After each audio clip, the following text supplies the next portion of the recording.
Bienvenidos a nuestro espacio El Bufete Responde, un programa que hacemos siempre con la ayuda de nuestro abogado colaborador Miguel Ángel Muñoz. Bienvenido, Miguel Ángel. Hola, muy buenas, ¿qué tal? El tema a tratar hoy se titula Agravantes y circunstancias mixtas de parentesco.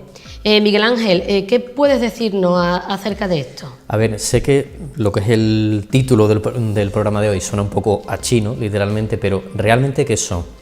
Son determinadas circunstancias, para que los espectadores lo tengan claro, es un catálogo que recoge el Código Penal y por tanto son un conjunto de circunstancias, vamos a llamarlo así, para explicarlo de una manera mucho más sencilla, que agravan la pena que se le va a imponer a ese sujeto por haber cometido un determinado hecho delictivo, como consecuencia de o bien que su comportamiento conlleva una mayor culpabilidad, o bien, en su defecto, porque conlleva una mayor antijuricidad. Es decir, habrá que ver también ya, evidentemente, como siempre explicamos en el programa, qué tipo de delito se ha cometido, si esta persona era o no reincidente y tenía a lo mejor otras condenas por otros procedimientos penales, si en alguna medida ha intentado al menos reparar el daño causado por este hecho delictivo.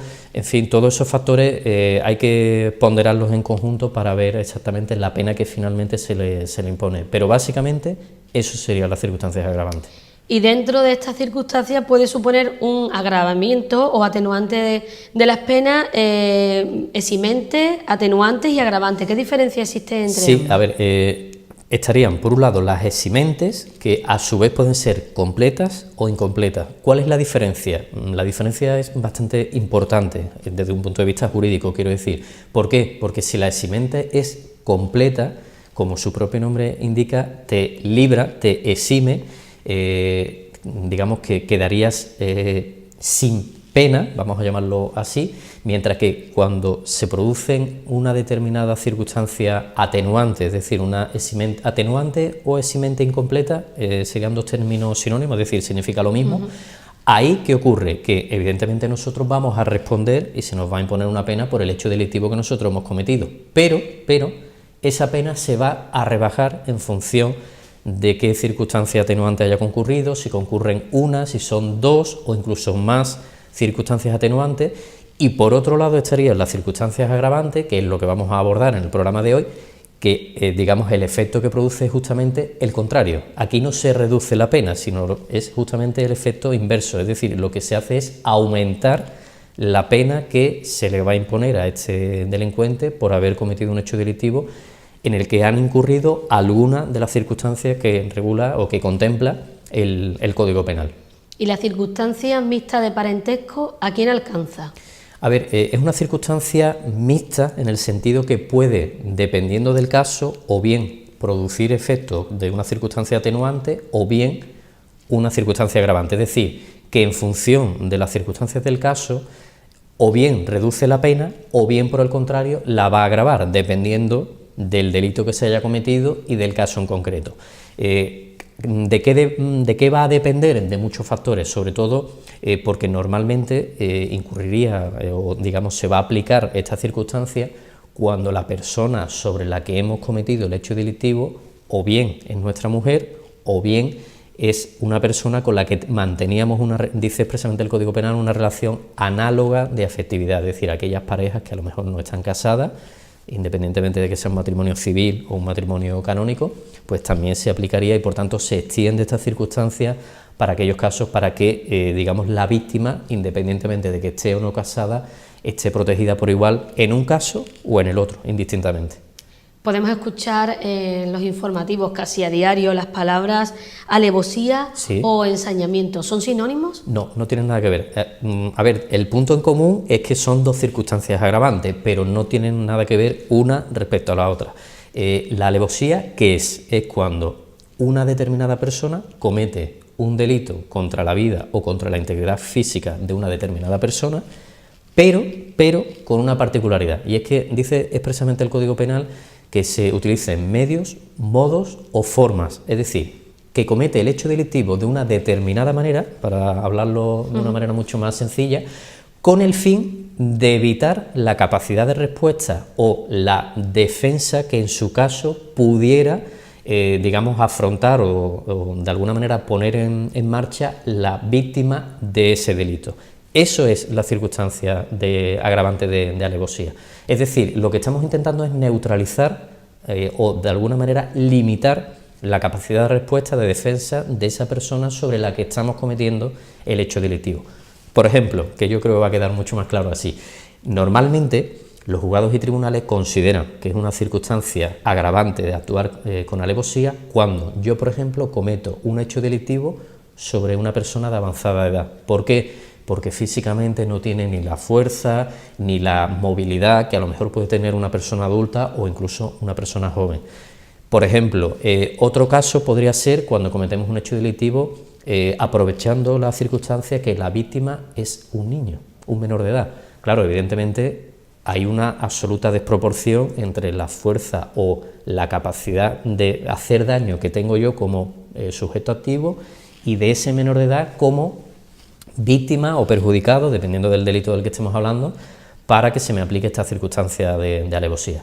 Eso sería la alevosía. Respecto a la otra figura o a la otra circunstancia agravante, el ensañamiento no tiene nada que ver. El ensañamiento sería cuando yo, para cometer el hecho delictivo, consigo mi propósito, pero, y ahí viene el matiz, aumentando deliberadamente el sufrimiento de la víctima. Es decir, yo podría haber hecho o haber conseguido el mismo resultado de otra forma diferente, pero lo que estoy buscando es hacer sufrir de alguna manera, directa o indirecta, a la víctima. Y me explico, voy a ponerles un ejemplo quizá un poco fuerte, pero creo que... Pero estamos acostumbrados a verlo todos los días. Eso es, la verdad que desgraciadamente la realidad nos invade con este tipo de noticias, pero claro, ¿por qué lo digo? Si yo, por ejemplo, mato de 2 puñaladas a una persona, es muy diferente la forma en la que yo haya apuñalado a esa persona. Por ejemplo, si directamente le clavo un cuchillo en el corazón, lo más normal es que esa persona directamente o a los instantes fallezca, desgraciadamente. Ahí he conseguido mi objetivo, pero claro, si yo le doy una serie de puñaladas con la idea de que pase un determinado tiempo hasta que fallezca y mientras tanto, por ejemplo, se vaya desangrando, evidentemente el sufrimiento de esa persona va a ser muchísimo mayor que si lo mato prácticamente en el acto, vamos a llamarlo así. ¿Qué ocurre? En este caso, ¿por qué se agrava la pena que a mí se me va a imponer? Pensemos que es un delito de homicidio o incluso un asesinato, dependiendo si se da la circunstancia del asesinato. ¿Qué ocurre? Que claro, yo realmente el objetivo, mi finalidad, ¿cuál era? Acabar con la vida de esta persona, pero he querido hacerlo de una manera, si se me permite la expresión, mucho más cruel en el sentido de haciéndole hacerlo más daño. Sufrir, efectivamente. Ese es el adjetivo, digamos, el matiz que define la circunstancia agravante de ensañamiento, que como digo no tiene nada que ver con la de alevosía. Y si hablamos de los agravantes, a la hora de poner la pena, ¿Sí? ¿Podemos decir que pueda tener mayor o menor pena según el número de agravantes? Claro que sí, influye el número de agravantes porque, no solamente el número de agravantes, sino también si en el hecho delictivo, además de una circunstancia agravante, pueden concurrir circunstancias atenuantes. Hay que ver hasta qué punto concurren una o dos de las atenuantes o dos o más de circunstancias atenuantes o agravantes. ¿Por qué lo digo? Porque el Código Penal establece también una especie de catálogo donde se establece expresamente que dependiendo del número de circunstancias que concurran, la pena va a ser mayor o menor. Me explico. Si concurre una o dos circunstancias agravantes y no concurre ninguna circunstancia atenuante, lo normal es que la pena se aplique en su mitad superior.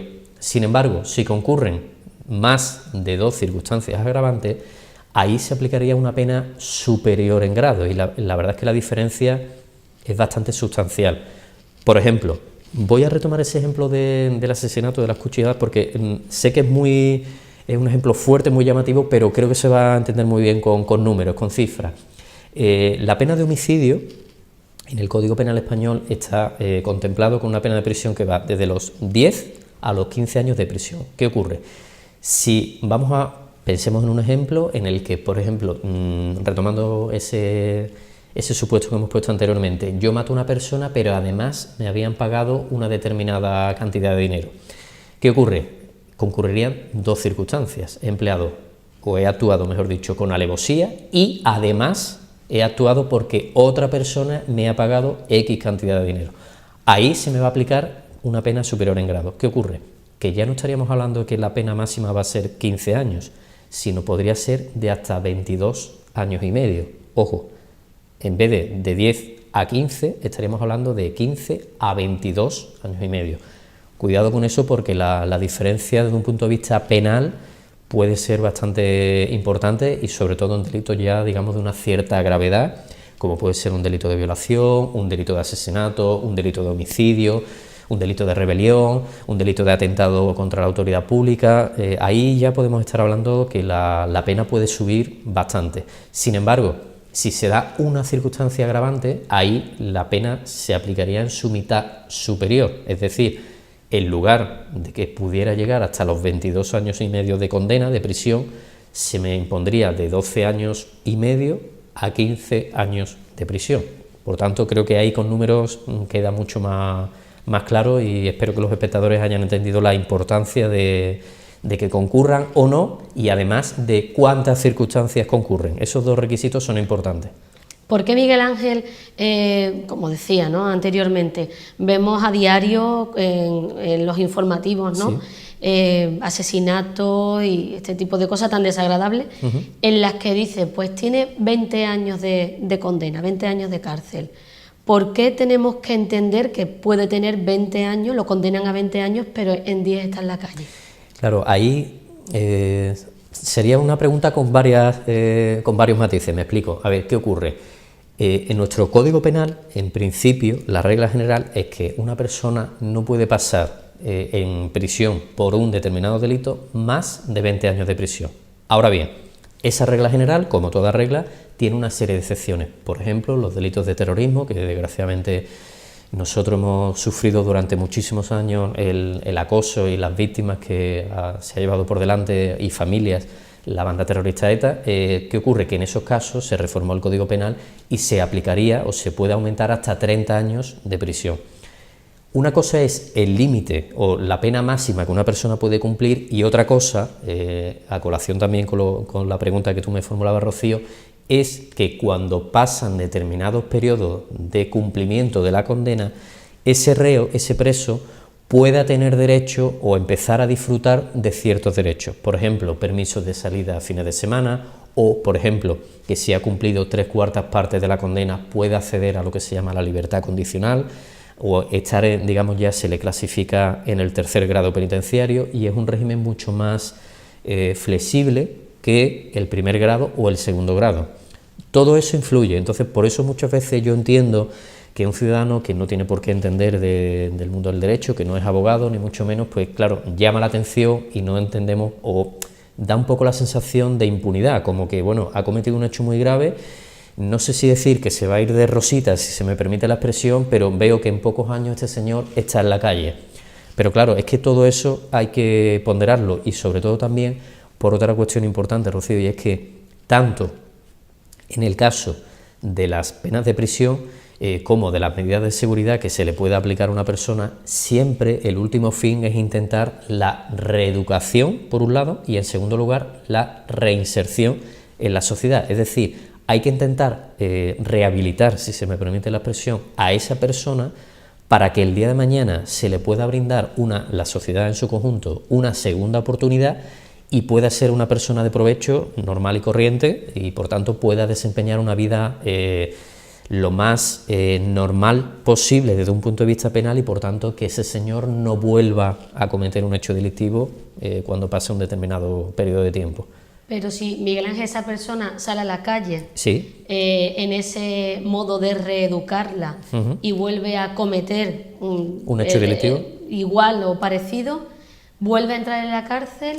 Claro. ¿Y se intenta otra vez la reeducación esa persona por segunda vez? Se volvería a intentarlo. A ver, un poco el protocolo de actuación sería el siguiente. Nosotros somos condenados por un determinado delito, inmediatamente hay una condena, es decir, una sentencia firme sobre nuestro delito, vamos a ingresar en prisión y una vez que ingresamos en prisión, dentro de lo que sería instituciones penitenciarias, lo primero que se hace cuando una persona ingresa en prisión es clasificarla, es decir, en función de si tiene antecedentes, del delito que ha cometido, de la posible peligrosidad o no, del comportamiento que haya mantenido antes de entrar en prisión. Todo eso son factores que influyen, evidentemente también su contexto, de qué familia proviene. Todos esos factores van a permitir clasificarlo en uno de los 3 grados que existen. En primer grado, como creo que ya los espectadores se estarán imaginando, se van a clasificar aquellos reos que son más peligrosos y que han cometido delitos más graves, que normalmente son delitos de sangre, evidentemente, se ha matado a una persona o pertenecen a bandas armadas, organizaciones terroristas, etcétera, etcétera. En segundo lugar estaría el segundo peldaño o la clasificación en segundo grado, que suele ser el normal, si se me permite la expresión, donde se suele clasificar a la mayoría de los presos que ingresan en un establecimiento penitenciario. Y por último estarían en tercer grado aquellos que ya han cumplido prácticamente la totalidad de su condena. Y como yo decía anteriormente, la regla general, bueno, sería una serie de requisitos, pero básicamente es haber satisfecho las responsabilidades civiles y haber cumplido como mínimo 3/4 partes de la condena que a mí se me ha impuesto. Si yo ingreso por segunda vez en la prisión, evidentemente pues se me va a clasificar de nuevo, voy a tener que cumplir la pena que se me haya impuesto por parte de la autoridad judicial y se intentará en la medida de lo posible rehabilitar a esa persona para que pueda volver a la sociedad y no sea, digamos, potencialmente peligroso y que aproveche su libertad cuando llegue el momento para cometer nuevos hechos delictivos, ya sea el mismo delito o cualquier otro delito de una naturaleza totalmente diferente. ¿Y a la hora de la pena se tienen en cuenta las condenas en otros países? Sí, se tiene claro, porque la idea es que, digamos, el hecho delictivo cometido más allá de nuestras fronteras no sea, digamos, una circunstancia que aproveche esa persona para beneficiarse. Entonces, ¿qué ocurre? Si ha habido una condena firme, por ejemplo, de un delincuente en Francia y ahora comete un hecho delictivo en nuestro país, pues evidentemente se va a tener en cuenta. Algo muy habitual, por ejemplo, en el caso de los delitos de terrorismo. Muchas veces se han detenido a determinados terroristas que habían cumplido ya una condena o tenían ya condenas pendientes en Francia por otros hechos similares y a raíz de estar en España han sido detenidos por cometer también otros delitos de terrorismo y evidentemente tan grave es haberlo cometido en un estado vecino, o, como sería en este caso Francia, como haberlo cometido dentro de nuestra frontera y evidentemente se tiene en cuenta para considerarlo como una circunstancia agravante por ser reincidente y haber cometido más de un delito de este tipo o de esta misma naturaleza. ¿Y cómo influye, Miguel Ángel, el parentesco en la comisión de un delito? A ver, el parentesco puede influir aumentando o disminuyendo la pena, pero claro, ¿de qué va a depender? Pues fundamentalmente de la naturaleza del delito, los motivos y los efectos que se produzcan. ¿Por qué lo digo? Porque normalmente los juzgados y tribunales de nuestro país, cuando se ha cometido un delito contra la vida o contra la integridad física de una persona, normalmente suelen aplicarla como una circunstancia agravante. Y me explico. Si yo cometo un hecho delictivo, por ejemplo, contra una persona con la que tuve una relación sentimental, por ejemplo, pensemos hace 2 o 3 años atrás en el tiempo, y llegada el momento se me cruzan los cables, si se me permite la expresión, y cometo un hecho delictivo contra ella, por ejemplo, vamos a pensar que decido acabar con la vida de esta persona. Evidentemente, esa persona fue mi pareja durante un determinado periodo. Ahí estaríamos dentro del ámbito de aplicación de esas circunstancias mixtas de parentesco, pero, como digo, al intentar cometer yo un delito contra, incluso acabar desgraciadamente con la vida de esta persona, ahí producirá un efecto agravante y por tanto se me va a aplicar una pena mayor, voy a tener un plus de culpabilidad y por tanto mi castigo de cara a la sociedad va a ser mucho mayor. Pasamos, Miguel Ángel, si te parece, a nuestro apartado de preguntas de los seguidores de El Bufete Responde. Nuestros seguidores han enviado sus preguntas a el correo electrónico info@munozdelgadoabogados.es. Antes de comenzar Sí. con las preguntas, Miguel Ángel, ¿dónde te pueden encontrar nuestros seguidores? Bueno, pueden formular cualquier consulta en el correo electrónico que aparece a lo largo del programa, info@munozdelgadoabogados.com. Si lo prefieren, en el teléfono 678 21 53 62. Si prefieren de una manera un contacto más personal, en nuestro despacho, en la calle Vázquez López número 10, entre planta C, muy cerquita del Gran Teatro de Huelva, o incluso si lo prefieren a través del formulario de contacto de la página web del despacho, www.munozdelgadoabogados.com, como ellos consideren prefieran. más conveniente. Pues tenemos, de las preguntas rescatamos dos. Tenemos una pregunta de Julia y otra pregunta de nuestro amigo Paco. Julia decía, ¿qué se entiende por delincuente reincidente? A ver, técnicamente hablando, jurídicamente hablando, es reincidente una persona cuando comete 3 o más delitos de un mismo, dice expresamente el Código Penal, del mismo capítulo, es decir, dentro que sean delitos de la misma naturaleza. Por ejemplo, voy a poner un ejemplo muy habitual en la práctica diaria de los abogados, pues nos tocan defender a determinados clientes. Por ejemplo, hace escasamente un par de semanas, en un asunto de oficio, yo tenía que defender a un cliente que había sido ya condenado hasta en 7 ocasiones por delitos de hurto y robo. Los dos. ¿Qué ocurre? Ahí, cuando cometemos un hecho delictivo, en nuestro histórico penal, es decir, nuestros antecedentes, van a figurar todas las causas penales que tenemos pendientes, salvo que sean condenas que hayamos cumplido y hayamos ya borrado nuestros antecedentes penales. Si están cancelados o deberían estarlo, no se computarían, es decir, como si no existieran. Pero, ¿qué ocurre? Si yo he cometido 3, 4, 5, hasta 6, por ejemplo, hurtos, por poner un ejemplo, como digo, muy cotidiano, ahí, a mí, jurídicamente hablando, se me va a considerar como un delincuente reincidente. ¿Por qué? Porque vuelvo a cometer un hecho delictivo de las mismas características por el que ya he sido condenado previamente en otros procedimientos. ¿Y cuál es el efecto que vamos a tener? Pues como ocurre con ese catálogo de circunstancias agravantes, se me va a imponer una pena de mayor gravedad. Y por cierto, Rocío, ya aprovecho, básicamente, ¿cuáles son las circunstancias agravantes? Ese catálogo que recoge el Código Penal, serían varias. La alevosía, que lo hemos explicado anteriormente; en segundo lugar, cuando empleamos un disfraz o aprovechamos determinadas circunstancias para intentar o bien eludir la acción de la justicia o bien, de alguna manera, facilitar nuestra acción delictiva. Por ejemplo, que aprovechemos las circunstancias de actuar en medio de la noche para no ser identificado o dificultar nuestra identificación de cara a la fuerza de cuerpo de seguridad del Estado, cuando actuamos mediante precio, recompensa o promesa, cuando cometemos un hecho delictivo, que también lo estamos viendo desgraciadamente cada vez más habitual escucharlo en los medios de comunicación, cometer un hecho delictivo por motivos racistas, por la orientación sexual de esa persona, por una determinada ideología, una determinada creencia. Son circunstancias que se dan, aunque los espectadores crean que no, es muy habitual. Cuando se produce el ensañamiento, que también lo hemos explicado anteriormente, cuando se actúa con un abuso de confianza o yo me prevalgo del carácter público, es decir, de mi condición de autoridad o funcionario público precisamente para aprovechar esa circunstancia y cometer un hecho delictivo, o finalmente cuando soy, técnicamente hablando o jurídicamente hablando, un delincuente reincidente. Ese sería el catálogo de circunstancias que contempla el Código Penal. Miguel Ángel, me ha llamado la atención, ¿los antecedentes penales se pueden borrar? Sí, se pueden borrar. Lo que ocurre es que dependiendo del delito, hay que esperar un periodo de tiempo para borrar ese delito que nosotros hemos cometido. Es decir, lo digo de otra manera, porque creo que en muchas ocasiones hay muchos malentendidos con esto. Una cosa es el cumplimiento de la condena que a mí se me impone por haber cometido un determinado hecho delictivo, por ejemplo, un robo en una casa, y otra cosa distinta es borrar los antecedentes penales. Me explico. Si yo he sido condenado, por ejemplo, a 2 años de prisión por haber robado, ¿qué ocurre? Cuando yo he cumplido mi pena, yo sí he dado la cara frente a la sociedad. He cumplido la pena que a mí me impuso en su día la autoridad judicial.